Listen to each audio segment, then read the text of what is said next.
Hello friends, welcome to on my channel. मेरा नाम है ध्रुव और आप देख रहे हैं द लर्नर्स कम्युनिटी। आज की वीडियो में हम बात करने जा रहे हैं 6th सेमेस्टर के एजुकेशन सब्जेक्ट के बारे में, ठीक है, जिसमें हम देखेंगे एजुकेशन इन मीडिया के यूनिट 1 पार्ट 3 को। पार्ट 2 और पार्ट 1 ऑलरेडी कंप्लीटेड है, हमारे चैनल पर उसकी वीडियो अपलोडेड है और उसके नोट्स भी, तो आप जाके उसे चेकआउट कर सकते हैं। तो आज की वीडियो में जो हम देखेंगे वो है शिक्षा में मास मीडिया, प्रिंट मीडिया, ठीक है। तो पूरा का पूरा ये जो पार्ट है ये प्रिंट मीडिया के ऊपर बेस है, ठीक है, जिसमें आप पढ़ेंगे अखबार के बारे में, पत्रिकाएं मतलब मैगजीन्स, और बुक्स के बारे में आपको पूरी डिटेल्स में पढ़ना है। तो चलिए वीडियो को शुरू करते हैं। और अगर अभी तक आपने हमारा चैनल सब्सक्राइब नहीं किया तो प्लीज़ चैनल को सब्सक्राइब करें और वीडियो पूरा देखें। तो संचार मानव जीवन की एक मूलभूत विशेषता है, ठीक है। संचार करना, अपने जो विचार हैं एक व्यक्ति से दूसरे व्यक्ति तक पहुंचाना क्या कहलाता है? संचार कहलाता है। तो ये एक मूलभूत विशेषता है मानव जीवन की। संचार के द्वारा ही एक व्यक्ति दूसरे व्यक्ति से बात कर पाता है तथा अपने विचारों को स्थानांतरित कर पाता है, ठीक है। जब प्रेषक, सेंडर और प्राप्तकर्ता, रिसीवर आमने सामने नहीं होते हैं तो संचार प्रौद्योगिकी की सहायता से होता है, ठीक है। तो संचार किससे होता है? टेक्नोलॉजी के थ्रू होता है, अगर जो सेंडर और रिसीवर आमने सामने नहीं है तो, ठीक है। जैसे कि आप और आपका दोस्त अगर आमने सामने नहीं है तो आप किसके थ्रू बात कर सकते हैं? इंटरनेट के थ्रू, चैटिंग करके, या फिर आप डायरेक्टली कॉल मिलाकर, ठीक है। तो किसी टेक्नोलॉजी के थ्रू आप लोग बात कर रहे हैं, संचार कर रहे हैं। और जैसे संदेश का प्रसारण, वितरण रेडियो, टेलीविज़न और इंटरनेट के द्वारा होता है, ठीक है। तो किसी भी एक पर्टिकुलर न्यूज़ या फिर संदेश का जो प्रसारण होता है वो रेडियो के थ्रू किया जा सकता है, टेलीविज़न के थ्रू किया जा सकता है, या फिर इंटरनेट पे उसे किया जा सकता है। जनसंचार, तो यहाँ पे जनसंचार से क्या तात्पर्य है उसके बारे में देखें। तो लोग समूह संचार को जनसंचार मान लेते हैं क्योंकि जनसमूह या भीड़ दोनों ही प्रकार के संचार में होता है, ठीक है। तो कई लोग ऐसे हैं जो कि ग्रुप में हो रही बातचीत को क्या मान लेते हैं? जनसंचार मान लेते हैं, परंतु ये सही बात नहीं है। जैसे कि वास्तव में समूह संचार एवं जनसंचार में मुख्य अंतर यही है कि जब संचार की प्रक्रिया 2, 3 या उससे कुछ अधिक संख्या के लोगों में होती है तो वह समूह संचार कहलाता है, ठीक है। जब 2 व्यक्ति या फिर 2 से अधिक व्यक्तियों के बीच में क्या होता है? संचार होता है, बातचीत होती है, तो वो समूह संचार कहलाता है। परंतु जब किसी यंत्र का प्रयोग करके बड़े स्तर पर संचार किया जाता है तब उसे संचार प्रौद्योगिकी कहा जाता है, ठीक है। मतलब इतने बड़े स्तर पर होता है कि उसमें लोगों की संख्या बहुत अधिक होती है, जैसे 1000, 10,000, 20,000 लोगों के से संचार किया जा रहा है, तो वो क्या कहलाएगा? जनसंचार कहलाएगा। जनसंचार को मास कम्युनिकेशन भी कहा जाता है। इसके द्वारा अनेक वर्ग, जाति, समूह और विचारधाराओं के लोगों के साथ संचार या बातचीत की जा सकती है, ठीक है। तो जनसंचार को आप मास कम्युनिकेशन भी कह सकते हैं। मास मतलब बहुत बड़ी संख्या में लोगों की संख्या, ठीक है, और कम्युनिकेशन मतलब संचार करना एक दूसरे से। इसके द्वारा क्या होता है? अनेक वर्ग, जाति और जन समुदायों की विचारधाराओं के साथ एक साथ क्या किया जा सकता है? बातचीत की जा सकती है। इसके अंतर्गत मुद्रण माध्यम, मुद्रण मतलब लिखित, लिखा हुआ माध्यम, जैसे समाचार पत्र, पत्रिकाएं, पुस्तक, पोस्टर, टेम्पलेट, ये सब आते हैं। फिर आता है श्रव्य एवं दृश्य माध्यम, ऐसे माध्यम जिनको हम सुन सकते हैं और देख सकते हैं, जैसे कि रेडियो को आप सुन सकते हैं, ऑडियो कैसेट्स को भी आप सुन सकते हैं, ठीक है। फिल्म, टेलीविज़न आपको सुन सकते हैं और उसे देख सकते हैं। वीडियो कैसेट जिसमें आप सुन भी सकते हैं, देख भी सकते हैं, उसमें ऑडियो और वीडियो दोनों होती हैं, ठीक है। CD और DVD आदि। एवं नव इलेक्ट्रॉनिक्स माध्यम, उपग्रह, कंप्यूटर प्रणाली, इंटरनेट से जुड़े सभी माध्यम, ठीक है।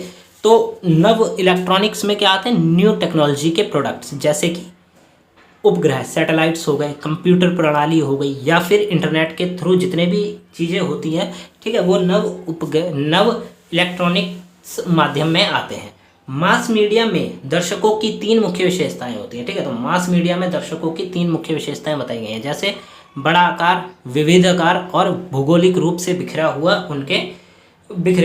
आकार, ठीक है। उनके उदाहरण इस प्रकार हैं कि बड़े आकार से बात करें तो बड़ा आकार का क्या तात्पर्य है? एक मैच या ओलंपिक खेल या सौंदर्य प्रतियोगिता, जैसे मिस यूनिवर्स। जब दुनिया भर में टेलीविज़न और रेडियो द्वारा सीधा प्रसारण किया जाता है, दर्शकों का आकार क्या होता है? बहुत बड़ा होता है। बड़े आकार से क्या तात्पर्य है कि कोई एक पर्टिकुलर चीज़ जो कि पूरे विश्व में बड़े स्तर पर देखी जा रही है, जैसे कि वर्ल्ड कप हो गया, ठीक है, वो चाहे क्रिकेट का हो या फिर आप कह सकते हैं कि फुटबॉल का हो, बास्केटबॉल का हो, ठीक है। तो बड़े आकार में देखा जाता है। दूसरा, जो मिस यूनिवर्स के जो आप कह सकते हैं कॉम्पिटिशन्स होते हैं वो भी पूरे विश्व में देखे जाते हैं बड़े स्तर पर, ठीक है। तो ये क्या कह रहा था, बड़े आकार के एक प्रकार का, बड़े आकार का इसमें क्या होता है, कम्युनिकेशन होता है, संचार होता है। फिर आता है विविध, मतलब विविधता से भरा हुआ। दुनिया के विविध दर्शक टेलीविजन श्रृंखला देख रहे हैं। उदाहरण के लिए कौन बनेगा करोड़पति, सीआईडी, बालिका वधू, बी.आर. चोपड़ा की महाभारत, रामानंद सागर की रामायण, हम लोग या कोई और। निवेदित, उनकी उम्र, इनकी विविधता, यहाँ पे निवेदित की जगह विविधता आएगा। विविधता उनकी उम्र, लिंग, धर्म, सामाजिक आर्थिक पृष्ठभूमि और कई अन्य मापदंडों के संदर्भ पर मापी जा सकती है, ठीक है। तो यहाँ पे विविधता के क्या तात्पर्य है कि कौन बनेगा करोड़पति किसी पर्टिकुलर उम्र के लोग देखते होंगे, ठीक है। आप कह सकते हैं सीआईडी बच्चों को ज़्यादा पसंद होता है तो उसको बच्चे देखते हैं, ठीक है। बालिका वधू महिलाओं को ज़्यादा पसंद होता है, लेडीज़ के ये सीरियल्स टाइप का शो है, ठीक है। बी.आर. चोपड़ा की जो महाभारत है वो आप कह सकते हैं कि वृद्ध लोगों को ज़्यादा पसंद है। रामानंद सागर की महाभारत, रामायण, ये भी वृद्ध लोगों को पसंद है, ठीक है। तो इसमें आपको क्या देखने को मिलेगा, लिंग के आधार पर, धर्म के आधार पर, उम्र के आधार पर, सामाजिक आर्थिक पृष्ठभूमि के आधार पर विविधता देखने को मिलेगी। फिर आता है भौगोलिक रूप से बिखरा हुआ। इसको मैं आपको वैसे समझाऊं तो कि एक मूवी, पर्टिकुलर मूवी पूरे विश्व के अलग अलग क्षेत्रों में क्या हुई है, रिलीज़ हुई है। तो वहाँ के कुछ लोग मूवी को शुरुआत में ही देख लेंगे, कुछ लोग मूवी को बाद में देखेंगे। तो इसमें क्या दिखाई है कि भौगोलिक रूप से बिखरा हुआ, किसी एक चीज़ को एक समय पर बहुत बड़े स्तर पर नहीं देखा जा रहा है, ठीक है। कुछ लोग मूवी को स्टार्टिंग के रिलीजिंग डेज में ही देख लेंगे, कुछ लोग मूवी को हफ्ते भर बाद, महीने भर बाद देखेंगे, ठीक है। तो ये क्या कहलाता है, भौगोलिक रूप से बिखरा हुआ बताता है। अब आता है पुस्तकें, किताबों के बारे में। तो पुस्तकें संचार का सबसे पुराना माध्यम है। 500 साल से पहले भी पुस्तकों का क्या मिले हैं, अंश मिले हैं। तो इससे पता चलता है कि 500 साल पहले से भी पुस्तकों का इतिहास रहा है। मिस्र में लगभग 3000 ईसा पूर्व में जपाइरस पौधा होता है, उससे रोल बनाए जाते थे जिसपे लिखावट की जाती थी, ठीक है, जो कि कागज जैसा होता था, ठीक है। जपाइरस अलग है, ठीक है। तो पपीरस पे क्या होता था, एक तरफ हाथ से लेसन या फिर पाठ को लिखा जाता था। कागज का आविष्कार 15वीं शताब्दी में हुआ था तथा उस समय के आसपास गुटेनबर्ग ने प्रिंटिंग प्रेस का आविष्कार किया था, ठीक है। 15वीं शताब्दी में कागज का आविष्कार हुआ, उसके बाद उसके आसपास के समय में ही गुटेनबर्ग ने क्या करा, प्रिंटिंग प्रेस का आविष्कार कर दिया। प्रिंटिंग प्रेस ने किताबों की छपाई में क्रांति ला दी। जब किताबों को पढ़ने वालों की संख्या में क्या हुई, भारी वृद्धि हुई। जब किताबें बड़े स्तर पर छापी जाने लगीं तो लोगों को किताबें पढ़ने में दिलचस्पी आ गई और बहुत बड़ी संख्या में किताब क्या हुआ, लोगों की जो किताब पढ़ने की संख्या है वो बहुत ज़्यादा बढ़ गई। भारत में पहला प्रिंटिंग प्रेस 1566 में गोवा में, बाद में ट्रैंकूवर चेन्नई के पास और श्रीरामपुर कोलकाता में स्थापित किया गया था।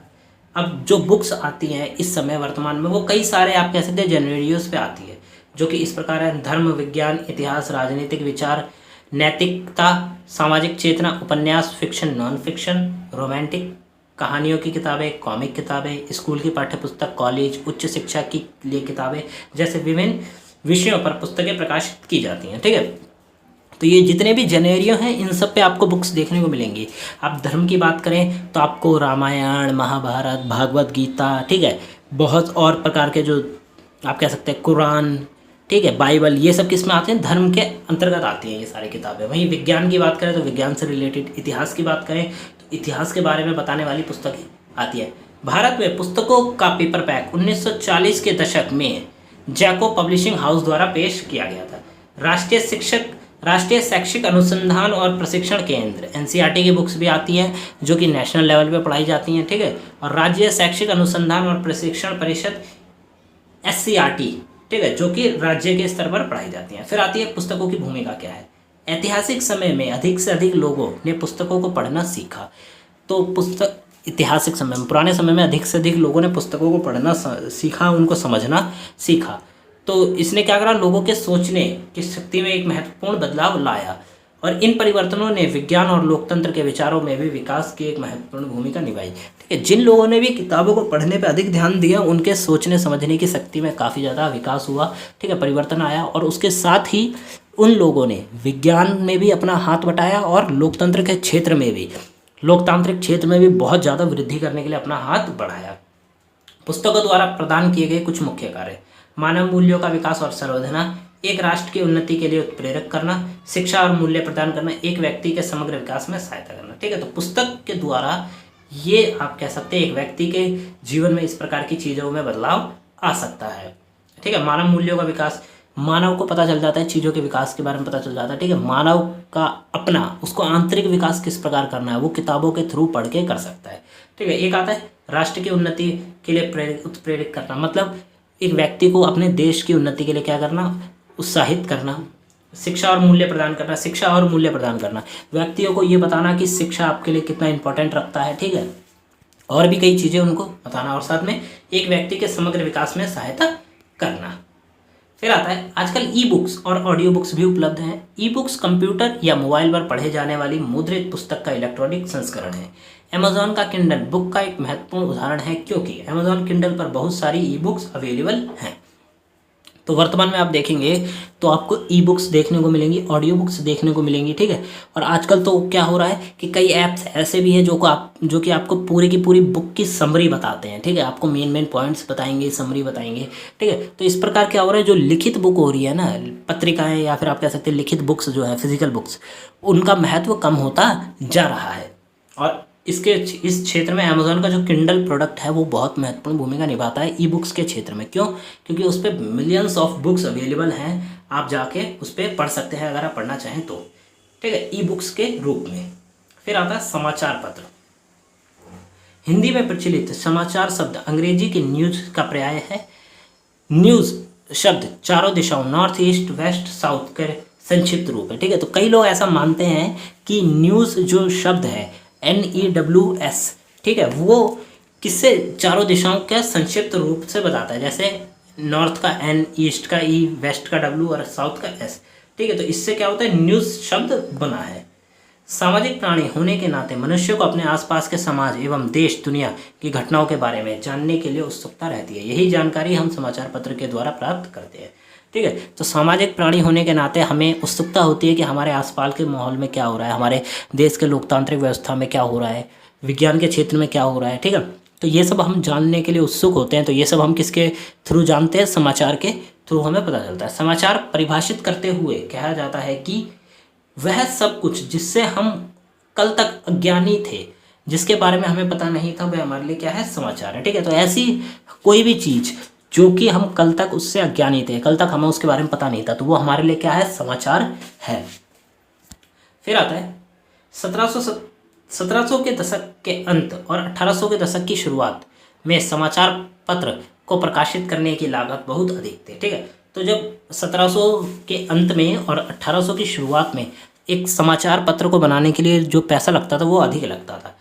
1830 तक विज्ञान और प्रौद्योगिकी के विकास में छपाई के नए तरीकों का आविष्कार किया गया और कम लागत वाले कागज के विकास में से कम कीमत में बड़ी संख्या में समाचार पत्रों की छपाई आरंभ कर दी गई। ठीक है, तो उन 1830 के समय तक क्या हुआ, जो छपाई की टेक्नोलॉजी है उसका भी विकास हुआ और साथ में कम लागत के जो कागज हैं, ठीक है, पेपर है, उसका भी निर्माण कर दिया गया। तो क्या हुआ इससे कि अधिक से अधिक न्यूज़पेपर छापे जाने लगे और उनकी छपाई में वृद्धि हो गई। 1880 के दशक में अखबार बड़े पैमाने पर प्रदर्शित हुए चालू हुए तथा अखबार जनसंचार का एक बहुत बड़ा माध्यम बन गया। ठीक है, तो अखबार क्या हुआ, जनसंचार का एक बहुत बड़ा माध्यम बन गया। भारत में अखबार पहली बार 29 जनवरी 1780 को ब्रिटिश राज के तहत जेम्स ऑगस्टस हिक्की द्वारा प्रकाशित किया गया था। इसका नाम बंगाल गजट या आमतौर पर हिक्की के राजपत्र के रूप में भी जाना जाता है। ठीक है, तो भारत में पहला न्यूज़पेपर कब छापा गया था, 29 जनवरी 1780 को ब्रिटिश राज के तहत, ब्रिटिश राज के अंतर्गत छापा गया था। और किसके द्वारा छापा गया था, जेम्स ऑगस्टस हिक्की द्वारा छापा गया था।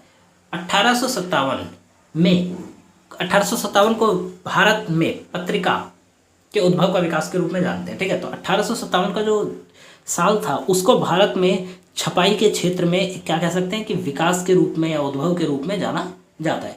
1857 को भारतीय प्रेस और ब्रिटिश प्रेस के विभाजन के रूप में चयनित किया जाता है और इसके परिणाम स्वरूप 1876 में वर्नाक्युलर प्रेस एक्ट आया था। 1857 में भारतीय प्रेस और ब्रिटिश प्रेस का क्या हुआ, विभाजन हो गया, इसके रूप में उसे जाना जाता है। साथ में 1876 में वर्नल क्यूलर प्रेस को एक्ट को लाया गया था। 1861 में रॉबर्ट नाइट द्वारा द टाइम्स ऑफ इंडिया का पहला संस्करण प्रकाशित किया गया। ठीक है, तो 1861 में रॉबर्ट नाइट द्वारा द टाइम्स ऑफ इंडिया का पहला संस्करण छापा गया, पहला पेपर छापा गया। 1868 में अमृत बाजार पत्रिका शुरू की गई। इस समाचार पत्र ने मुख्य रूप से समाज सुधारकों और राजनीतिक नेताओं पर ध्यान केंद्रित किया और पत्रकारिता के क्षेत्र में योगदान देना आरंभ कर दिया। फिर 1868 में अमृत बाजार पत्रिका को आरंभ किया गया और इस पत्रिका का मेन काम क्या था कि जो राजनीतिक नेता हैं, राजनीतिक चीज़ें हैं, उन पे अधिक से अधिक उसने ध्यान दिया। फिर आता है वर्तमान में भारत में 4 प्रमुख एजेंसियां हैं जो कि समाचार पत्र के लिए काम कर रही हैं। पहली है press trust of India, United news of India, समाचार भारती, हिंदुस्तान समाचार। समाचार पत्र की भूमिका क्या है? समाचार पत्र दैनिक रूप से विकसित होने वाला एक मुद्रित प्रकाशन है। ठीक है, तो समाचार पत्र क्या है? दैनिक रूप से विकसित होने वाला। समाचार पत्र में आपको वो सारी चीज़ें देखने को मिलेंगी जो एक दिन पहले पूरे दिन में घटी हैं। ठीक है, इसमें विभिन्न विषयों पर समाचार, विज्ञापन, लेख शामिल होते हैं। ठीक है, तो एक समाचार पत्र में आपको बहुत सारी चीज़ें देखने को मिलेंगी, अलग अलग प्रकार के लेख देखने को मिलेंगे, विज्ञापन देखने को मिलेंगे। समाचार पत्र लोकतंत्र में एक जो अहम भूमिका है वो निभाता है। समाचार पत्र के द्वारा ही जनता को उसके आसपास के वातावरण में क्या माहौल है उसकी जानकारी का प्राप्त होता है। अखबार में कॉमिक स्ट्रिप, क्रॉसवर्ड पजल, साप्ताहिक दैनिक राशिफल, भविष्यवाणी, मौसम पूर्वानुमान, सलाह परामर्श, नागरिक अभियान, नागरिक राजनीतिक समाचार, कहानियाँ, चिल्ड्रन कॉर्नर, स्टॉप जैसी कई कॉलम देखने को मिलेंगे। ठीक है, तो इस प्रकार के कॉलम आपको देखने को मिलेंगे समाचार पत्र के अंतर्गत। बाजार समाचार, फिल्म समीक्षा, फिल्म स्टार, सेलिब्रिटी समाचार, खेल अनुभाग, फोटोग्राफ, रविवार पत्रिका और संवाददाता समाचार पत्र में भी उपलब्ध होते हैं। समाचार पत्र एक व्यक्ति के जीवन में क्या मनोरंजन का एक माध्यम है। ठीक है, रेडियो, टेलीविज़न और इंटरनेट से समाचार पत्र को बड़ी चुनौती दी है। ठीक है, तो रेडियो, टेलीविज़न और इंटरनेट ने क्या करा? समाचार पत्र को एक बहुत बड़ी चुनौती दी है। लोग बड़े स्तर पर समाचार पत्र को अपनी स्क्रीन पर प्राप्त करने के लिए इंटरनेट और टीवी का प्रयोग करते हैं। ठीक है, तो लोग क्या करते हैं? बड़े स्तर पर लोगों को अगर अखबार खरीदने के समय नहीं है तो वो क्या करेंगे? अपने फ़ोन पे ही समाचार पत्र खोल के पढ़ लेंगे। ठीक है, अपने टीवी पे ही वो समाचार सुन लेंगे जो कि आप समाचार पत्र में लिखा आता है। तो इससे क्या हुआ? समाचार पत्र को काफ़ी ज़्यादा चुनौती मिल रही है, जिससे कि समाचार पत्र पढ़ने वालों की संख्या में भारी गिरावट आई। अधिकांश समाचार पत्र एजेंसी अब समाचार पत्र के साथ साथ समाचार पत्र का वो PDF के रूप में भी उपलब्ध करा रहे हैं तथा वेबसाइट पर भी उपलब्ध करा रहे हैं, जिससे कि उनके ग्राहक उनसे जुड़े रहें। तो अधिकांश कंपनियां क्या कर रही हैं? जैसे कि आप कह सकते हैं जो टाइम्स ऑफ इंडिया न्यूज़पेपर है वो क्या करता है? प्रिंटेड पेपर्स भी देता है। ठीक है, उसके आपको PDF भी देखने को मिल जाएंगे इंटरनेट पर। कई वेबसाइट पर उनकी PDF भी अपलोड होती है, तो आप वहाँ से भी चाहें तो पढ़ सकते हैं। ठीक है, तो क्या हो रहा है कि ये न्यूज़पेपर्स अपने प्रिंटिंग के साथ साथ इंटरनेट पे भी अपने प्रोवाइड कर रहे हैं। अब देखें तो उनके ग्राहक जुड़े रहें। आप लेखक को ईमेल कर सकते हैं जिसकी कहानी आपने पढ़ी। ठीक है, तो अगर आप किसी समाचार को इंटरनेट पे पढ़ रहे हैं तो आप क्या कर सकते हैं? उसके लेखक को ईमेल कर सकते हैं अगर आपने उनकी कहानी पढ़ी है तो। आपके द्वारा किया गया कमेंट कम्युनिटी रीडर्स को विभिन्न विषयों पर वार्तालाप करने में सहायता करता है। ठीक है, तो आपने न्यूज़पेपर के नीचे कुछ कमेंट करा, ठीक है, तो इससे क्या होगा कि जो लोग उसे पढ़ेंगे, कम्युनिटी रीडर्स, उस कम्युनिटी में जो लोग हैं वो उसे पढ़ेंगे तो उनकी वार्तालाप, उनको एक पॉइंट मिल जाएगा बातचीत करने के लिए। तो ठीक है, तो इसमें आप उनकी सहायता करते हैं। 24 घंटे 7 दिन वेबसाइट पर उपलब्ध रहता है। वीडियो के द्वारा आप समाचार पत्र को रिव्यू भी देख सकते हैं। फिर आता है पत्रिका, मतलब मैगजीन। मैगजीन एक फ्रेंच शब्द है जिसका अर्थ भंडार गृह है। पत्रिका सामग्री जैसे कहानी, कविताएं, समाचार पत्र और अन्य आइटम का संग्रह होता है। ठीक है, तो एक मैगजीन में क्या क्या चीज़ें देखने को मिलेंगी आपको? कहानियाँ, कविताएं, समाचार पत्र, अन्य आइटम भी उसमें उपलब्ध होते हैं जो उनके संपादक को मानना है कि उनके दर्शकों को दिलचस्प लगेंगे। ठीक है, तो जो व्यक्ति समाचार पत्र या फिर पत्रिका को बनाता है, ठीक है, उसमें कंटेंट को लिख के डालता है तो उनको पता होता है कि उनके जो ग्राहक हैं या फिर उनके जो पढ़ने वाले हैं उनको क्या चीज़ें पसंद है।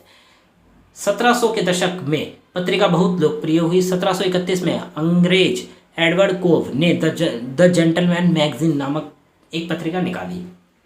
ठीक है, 1731 में अंग्रेज एडवर्ड कोब ने क्या कौन सी पत्रिका निकाली, तो जेंटल मैगजीन नामक एक पत्रिका को प्रस्तुत किया। मास मीडिया में पत्रिका का परिवर्तन 1825 और 1850 के बीच में हुआ। ठीक है, तो मास मीडिया के क्षेत्र में अगर आप देखें तो पत्रिकाएं जो मैगजीन्स हैं उनमें परिवर्तन कब आया, 1825 से 1850 के बीच में। पत्रिका अखबार पुस्तकों की तरह तेजी से पढ़ी जाने लगी। भारतीय पत्रिका उद्योग में पहली सफलता स्टार डस्ट द्वारा प्राप्त की गई थी, जिसने उज्जवल चित्रों को पेश किया और सेलिब्रिटी पत्रिका को सबसे आगे लाया। ठीक है, तो भारत में अगर हम पत्रिका का इतिहास देखें, मैगजीन का इतिहास देखें, ठीक है, तो पहली सफलता स्टार डस्ट को मिली थी, जिसने क्या करा, बहुत सारे चित्रों को मैगजीन्स बनाई और सेलिब्रिटी पत्रिका को भी आगे लाया। दूसरी सफलता किससे मिली, इंडिया टुडे को। गुणवत्ता के मामले में भारत का पहला सफल प्रयास रहा। आज विशेष क्षेत्र में उपलब्ध पत्रिकाएं निम्नलिखित हैं। जीवन शैली, आप अगर मैगजीन्स देखते हैं तो आपको पता चलेगा कि मैगजीन इन क्षेत्रों में भी आती है, जैसे जीवन शैली, यात्रा के बारे में ट्रैवलिंग मैगजीन्स आती हैं। ठीक है, ऑटोमोबाइल की मैगजीन, पर्यावरण मैगजीन्स, अर्थव्यवस्था, खान पान, शिक्षा, बहुत कुछ। ठीक है, बहुत सारे क्षेत्रों में मैगजीन को उपलब्ध किया जाता है। कुछ लोकप्रिय पत्रिकाएं इस प्रकार हैं, Outlook, Front Look, Femina, Competition, Success Review, GK Today, Down to Earth, Yojana, Children World, Business World, Champak और कई अन्य। ठीक है, तो ये जितनी मैगजीन्स है ये बहुत ज़्यादा फेमस है। ठीक है, इनको बहुत ज़्यादा पढ़ा जाता है। पत्रिका की भूमिका, बिजनेस टू बिजनेस पत्रिका। ठीक है, पत्रिका की भूमिका में देखें तो ऐसी बुक्स या फिर आप कह सकते हैं मैगजीन्स आती हैं जो कि बिजनेस टू बिजनेस होती है। ठीक है, बिजनेसेस के बारे में बताती है कि इस वीक कौन सा बिजनेसमैन आगे रहा, इस साल कौन सा बिजनेसमैन आगे रहा, इस प्रकार की डिटेल्स इन मैगजीन्स में शो की जाती है। उपभोक्ता पत्रिका, उपभोक्ता मतलब कस्टमर पत्रिका, आपको अगर कुछ खरीदना है, आपको कुछ पता करना है, ठीक है, तो आप वो मैगजीन्स परचेज कर सकते हैं। उसमें प्रोडक्ट के बारे में, कई प्रकार के प्रोडक्ट्स के बारे में आपको उसमें डिटेल्स मिल जाएंगी। साहित्यिक समीक्षा और अकादमिक जर्नल, साहित्यिक समीक्षा के बारे में अगर आपको पढ़ना है तो आप ये वाली मैगजीन खरीद सकते हैं। समाचार के लिए मैगजीन आती है और कॉमिक बुक्स भी उपलब्ध हैं। ठीक है, तो ये है आपकी, आप कह सकते हैं कि यूनिट 1 के पार्ट 3 पूरा कंप्लीट कर दिया प्रिंट मीडिया के बारे में। ठीक है, ये 3 चीज़ें आपकी बुक में भी दी गई हैं एसवाईएल के सिलेबस में, और वही 3 चीज़ें हमने कवर अप करी हैं। तो ये थी आपके आज की वीडियो। आपको वीडियो कैसी लगी आप हमें ज़रूर बताएं। वीडियो अच्छी लगी तो प्लीज़ वीडियो को लाइक करें, चैनल को सब्सक्राइब करें, जितना हो सके वीडियो को शेयर करें। वीडियो के नोट्स आपको हमारे डिस्क्रिप्शन बॉक्स में दी गई वेबसाइट के लिंक पर मिल जाएंगे, आप वहाँ जाके चेकआउट कर सकते हैं। और टेलीग्राम को जरूर ज्वाइन करिए, वहाँ पर आपको नोट्स के लिंक और वीडियोज़ के लिंक वहाँ पर आपको प्रोवाइड किए जाएंगे। तो मिलते हैं अगले वीडियो में। Thanks for visiting on my channel guys.